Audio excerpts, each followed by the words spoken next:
There are two new texture pastes out that are great for the holiday season. Let's compare Distress Grit Paste Snowfall with Texture Paste Sparkle.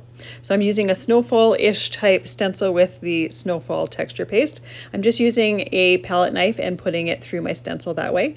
You want to make sure to hold your stencil securely, and you want to also make sure to wash it off right after you're done using it. You don't want to let that paste dry on your stencil.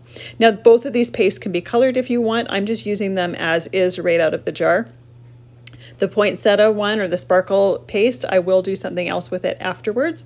Both of them are nice and creamy. There is more grittiness to the grit paste, as the title would imply. The sparkle one, it looks like it's white, but it is going to dry transparent, and it is going to have some sparkle in it. But right out of the jar, you don't see the sparkle. It just looks like white glossy texture paste. Once they've dried, you can see that that poinsettia has gone clear and has some sparkle to it.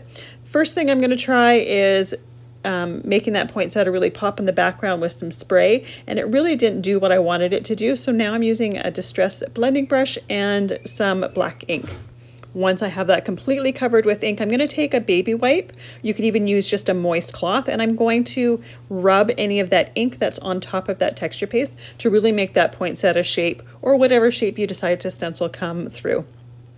You'll see that it really takes off that black ink off there, and you can really see some of the sparkle in that texture paste. Both of these are perfect for interesting elements on top of holiday cards or projects.